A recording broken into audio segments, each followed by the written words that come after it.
students, yesterday as I've already calculated so many properties of atoms by using Bohr model. So let's see some more calculations. As I have already calculated radius of what will be the size of the simple electronic orbital or the circular orbits, or radius of the circular orbit simple, and with which velocity electron is revolving in that orbit, what will be the frequency of revolution, and today let's see what is the energy of electron in both stationary orbits. So simply we can calculate energy. Let us use the Bohr's first postulate, which is simply that the centripetal force is provided by simple electrostatic attraction between positively charged nucleus and electron. So simple, as you know that this is the Bohr's first postulate, and also here I am using 1/4 pi epsilon 0 is equal to k. We can also write it in some different form. You can also calculate mv square from here, and that will be simply equal to kze square by r, and we can easily calculate half mv square, then that will be comes to this value, and this is the kinetic energy of the electron in both stationary orbit. Means with the different radius, it will have different kinetic energy. Simple, as you know that velocity of electrons is not uniform in all stationary orbit. It varies with the size, and definitely if it varies with the size, then kinetic energy will also vary with the size. We can also calculate potential energy. As you know that simply there is electrostatic attraction cases, then we can easily calculate electrostatic potential energy. That will be simple k minus k into, or simple k into charges upon r. As you know that simply charge on this electron is minus e, and on the nucleus is jet e. So we can also write it like this for conclusion, then you can write it here. So this will be minus k jet e square by r. So this is the potential energy of the electron in that stationary orbit. So as you know already what is the kinetic energy and what is the potential energy, and also potential energy also depends on the size of the nucleus. Means electron will have different potential energies in different orbits. So we can calculate total energy easily, kinetic energy plus potential energy. Actually, in case of atom, we also assume that the force is acting between them is conservative, and if the forces are conservative, then will be total energy will be mechanical energy, and that will be energy simply sum of kinetic energy and potential energy. Simple, clear, I think. So we can simply add these two quantities, and this will comes to be this. So this is the total energy. I think this is not visible clarity. Then I will tell you minus k jet e square upon 2r. This minus sign tells us that electron is always bound to the nucleus, means this is not free to escape from the nucleus. If there will be positive sign, then definitely positive sign tells us that there is total energy is repulsive, but here the total energy is attractive, means always there will be a bonding, there will be a bondation between electron and the nucleus. So with this region also we can define what this stability of atom, and electron cannot leave the atom if until it will get sufficient energy to overcome its potential barrier and other things. Okay, so I think now this is clear to you how to calculate the total energy of revolving electrons. Also we can put the value of r here, and after putting that we can easily solve. So after solving this, we'll get this equation. As I already explained you what will be the radius, what will be the size, so we can easily see this.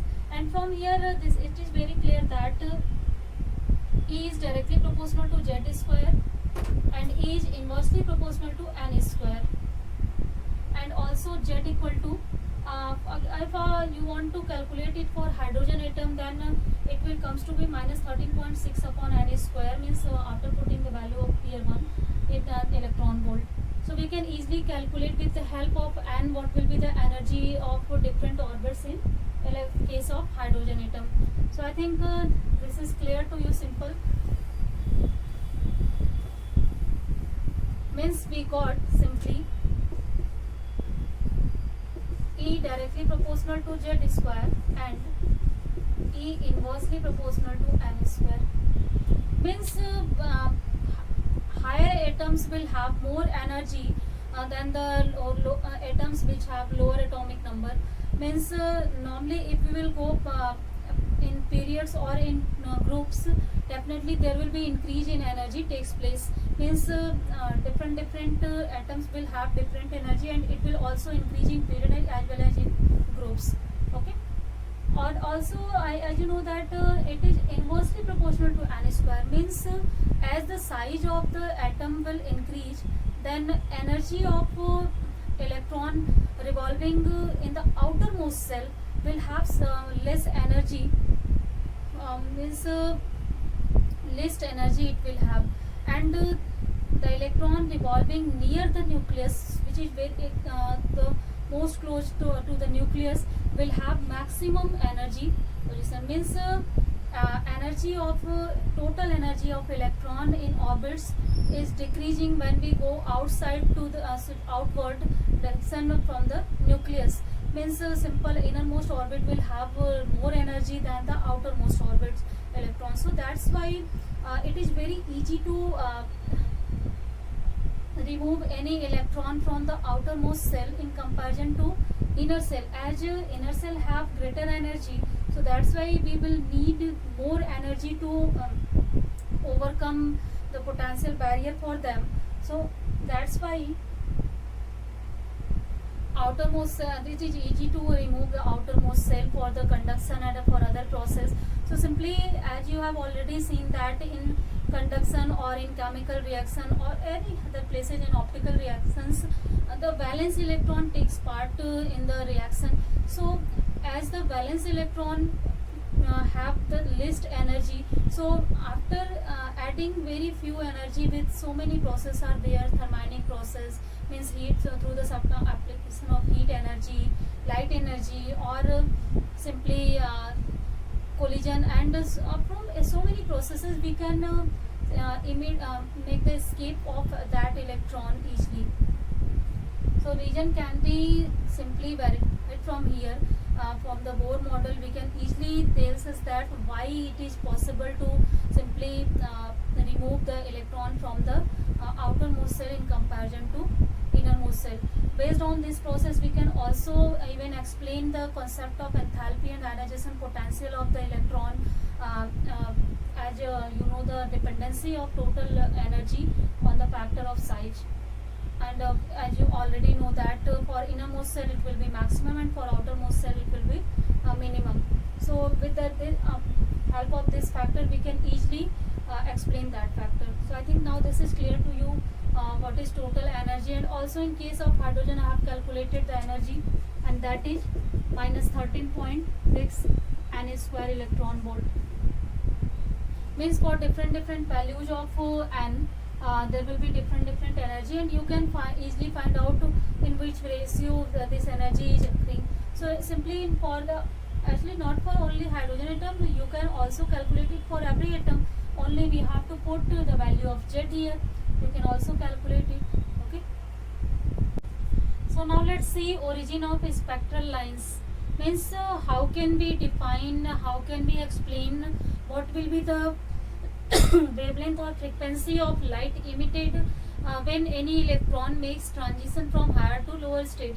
As already Rutherford and Bohr tells us that simply electron can make transitions from higher to lower state, and there will be emission of electromagnetic energy takes place. So from the Bohr's model, as you know that he tells us that simply electron will move in certain stationary orbit, in certain circular orbits, and simply they can make transition from one stationary orbit to another stationary orbit by the emission of any electromagnetic radiation of energy h nu. And this energy will be the difference between, simply difference of energy of the higher orbit and this lower orbit. So simple is clear is that normally at room temperature all the electrons have tendency to be in its ground state. They don't want to even go in the any upper state, any excited state where they will have less energy.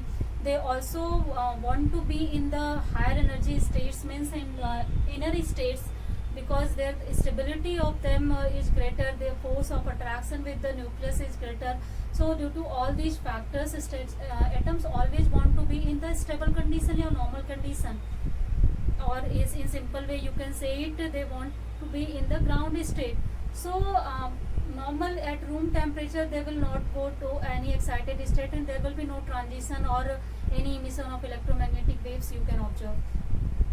But if this electron will get any energy, any type of energy, like it can also it will be heat energy, light energy, or other energy, means it will get external energy from anywhere, then definitely if that energy will be sufficient to reach here, then it will goes to the excited states. Due to the addition of energy, it will goes to the excited state, it will go to the excited state, and obviously after going to that excited state, it has tendency to return back its ground state. As I told you that everybody, every particle, every person want to be in the stable state, in the normal state, normal condition. Nobody want to when there is any distortion or any experiment in their life. So that's why also electron have the tendency to be in maximum energies, means in stable energy, in stable condition, in equilibrium condition, normal condition, as you want to say anything. So definitely after some time, actually nearly 10 power minus, after 10 power minus 8 second, electron spontaneously come back to its ground state by radiating some energy. This is the normal process. And if any atom has metastable state, then it can even stay for longer time, but after the lifetime of that metastable state, it will again comes to its ground state. Actually metastable states are those states which have longer lifetime than the normal excited state. Like normal excited states have the time 10 power minus 8 second, means if any electron will go there, then after 10 power minus 8 second it will returns to its ground state automatically, spontaneously. But if they will have metastable, if this state is metastable state, then metastable state has greater lifetime. Suppose that can be 10 power minus 3, 10 power minus 4 second. So definitely it is 10 to the power 4 times, 5 times greater than the normal excited states. So electron can stay there for the long time. This process is used in the laser also, the process of metastable state and knowing that thing.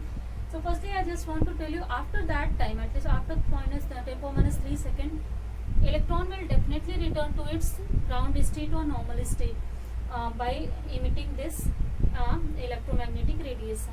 So simple logic is that, simple statement is that if any electron will get any excess energy or addition of energy from anywhere, then it will goes to its excited states and or higher energy levels, simple, and from there it to come to its ground state, it will emit energy which will be the difference of energies of that orbits, simple. And we can write equation here, that will be h nu equal to E2 by E minus E1. Suppose that here I have taken two states, E1 is the ground state, E2 is excited state, first excited state or higher energy level, you can also say higher energy level, it will be lower energy level. Okay, so simply what will be the radiation, what will be the frequencies, that will be defined by this equation. This is the also Bohr's postulate. So as we have formula for energy in any circular orbits, then we can write it. Suppose that the atomic number of this is n1, of this is n2, simple. So we can easily write it for E2, that will be n2 square here, and that will be n1 square. Other quantities will be constant definitely. You know that mu equal to c by lambda. Since here is emission of electromagnetic wave, then velocity will be simply velocity of light. So we can also write it. Actually I want to turn it in the form of wavelength, so that's why I used it. So as c upon lambda, and also you can common this all factors from here, and it will comes to 1 upon n1 square minus 1 upon n2 square. And again we can also calculate 1 by lambda from here. So Sc will be multiplied here, and this the quantity we will obtain. This bracket term is known as, actually not this bracket term, write Z square here. Now this bracket term is known as Rydberg constant. This is constant, means you can easily calculate this by putting that will be constant for every atom. So simply Rydberg constant is this, and after calculation we will get this value of Rydberg constant.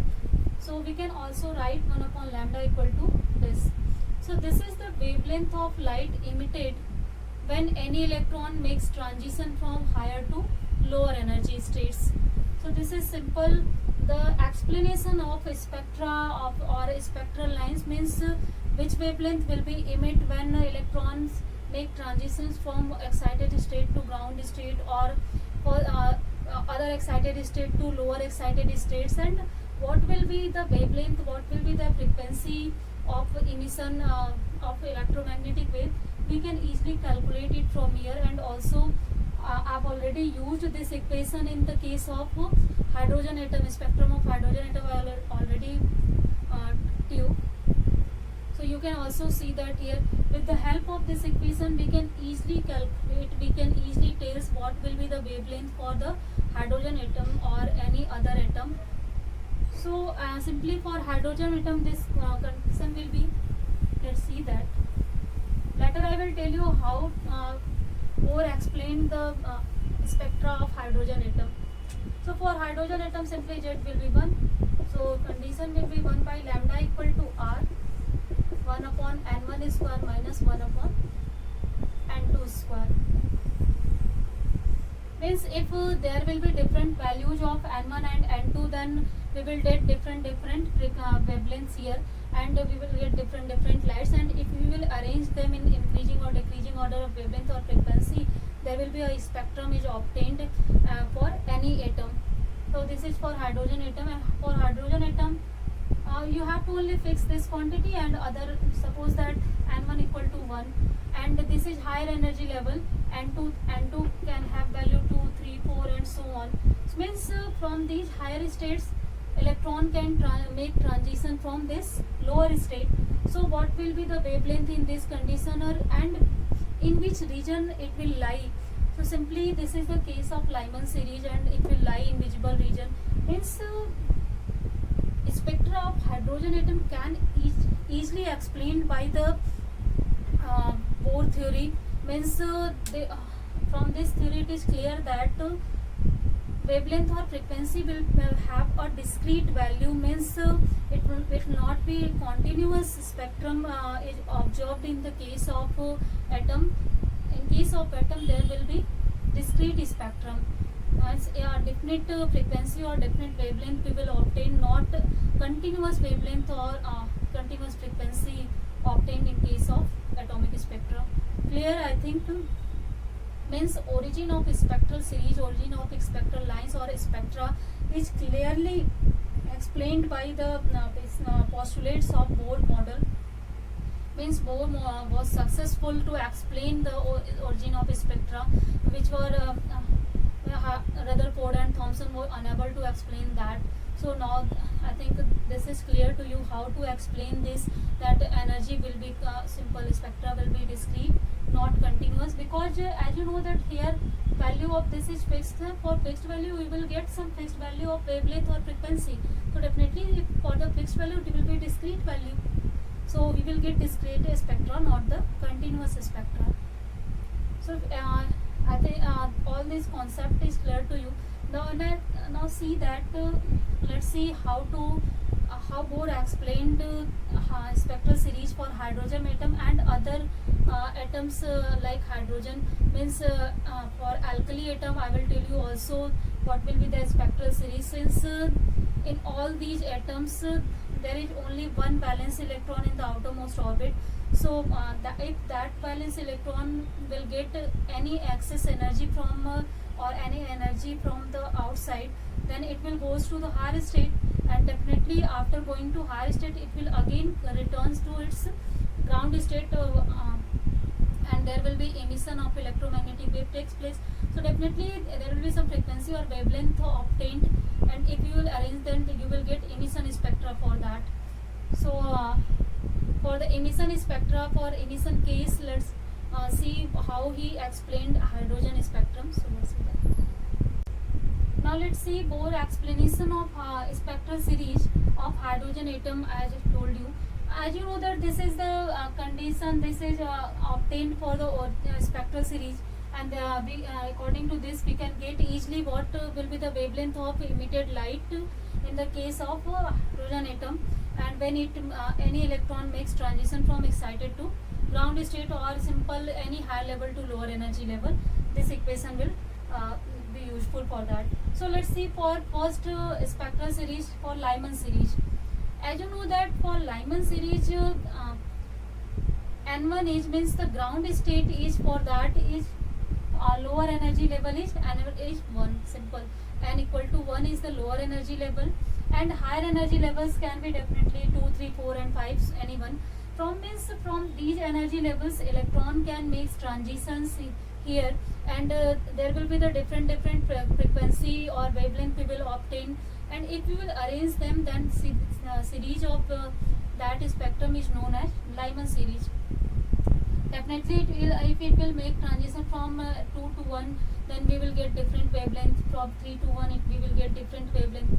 From 4 to 1, different wavelength. So this is also written by L alpha, L beta, L gamma and so on. So these are called Lyman series there. So what will be the simple wavelength in general? So N1 is fixed, so we can write it 1 minus 1 upon N2 square, where value of N2 is this.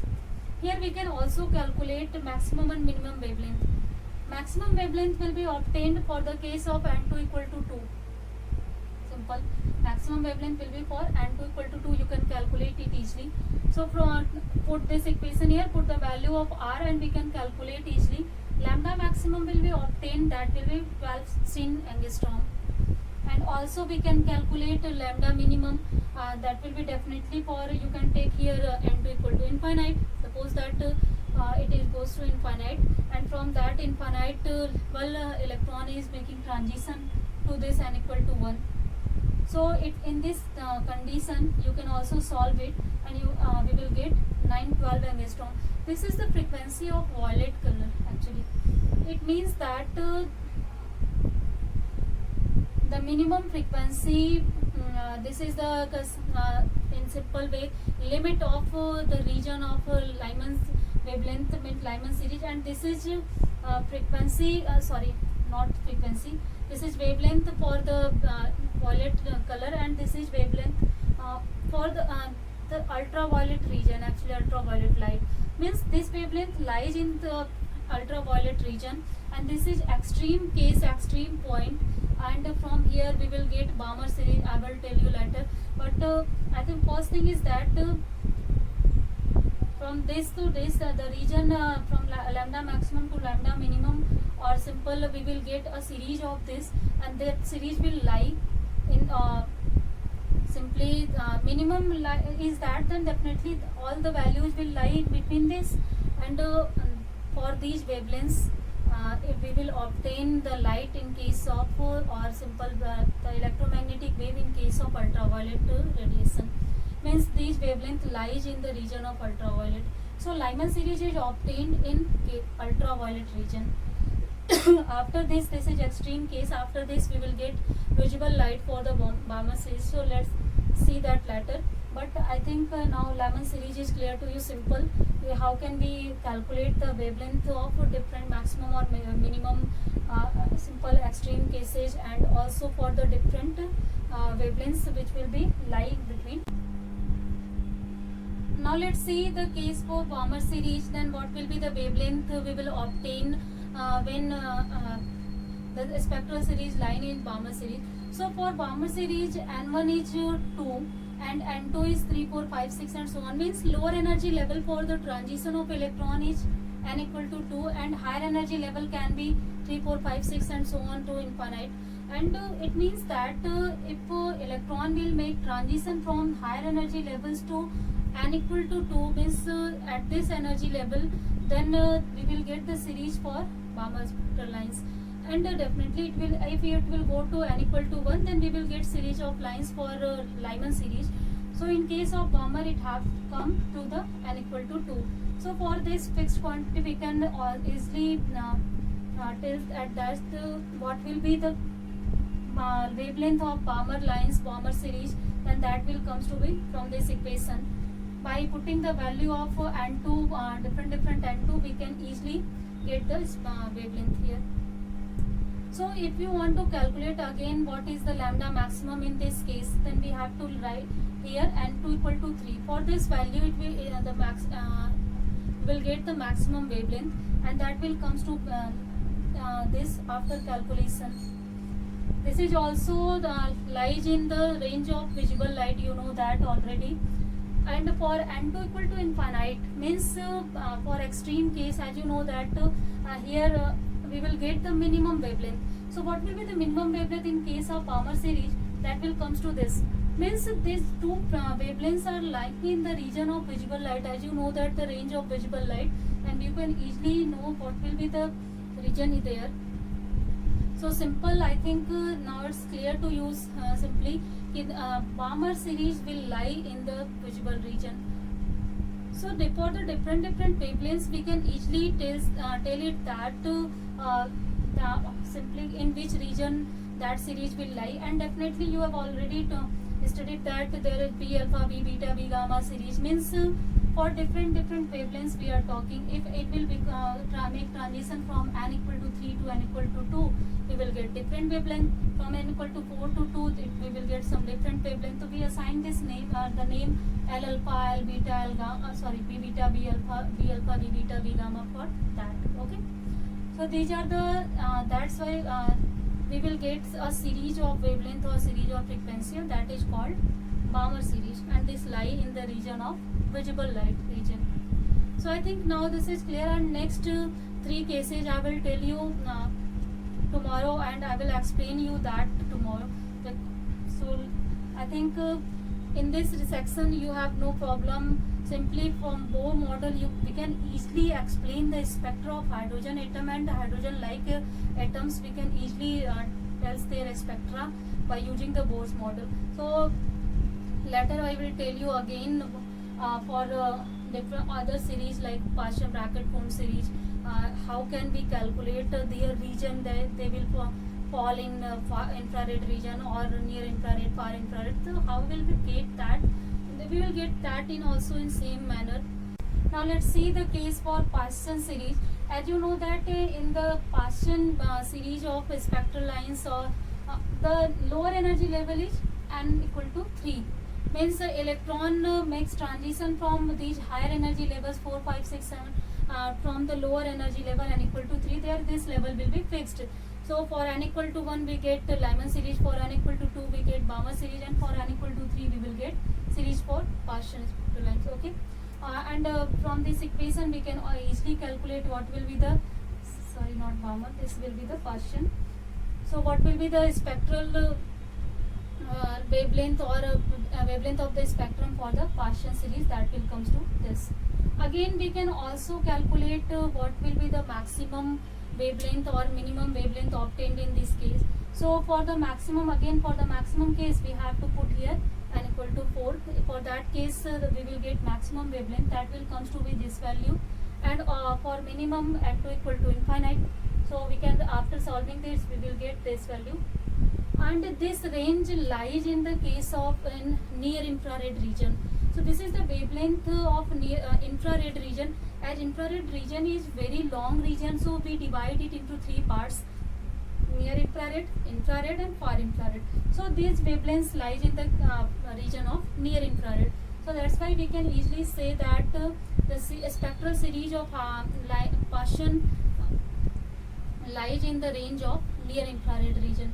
So easily you can tell this for every series obtained in case of any alkyl spectra or any hydrogen spectra. Means like for 3 cases I have already told you what will be the maximum wavelength, what will be the minimum wavelength, and according to that how can we simply simply tells in which region it will be contained or it will lie. So simply Lyman series lies in the ultraviolet region, Balmer series lies in the visible region, and simple Parsons series lies in the near infrared region. So I think all these three concepts are now clear to you. So tomorrow let's see the explanation for bracket series and phone series. I will tell you that tomorrow. So I think now all these concepts are clear to you. So let's see that tomorrow, and I will again tell you what is the how can we simply draw the energy level diagram for the hydrogen atom. So let's end the class here. Thank you guys.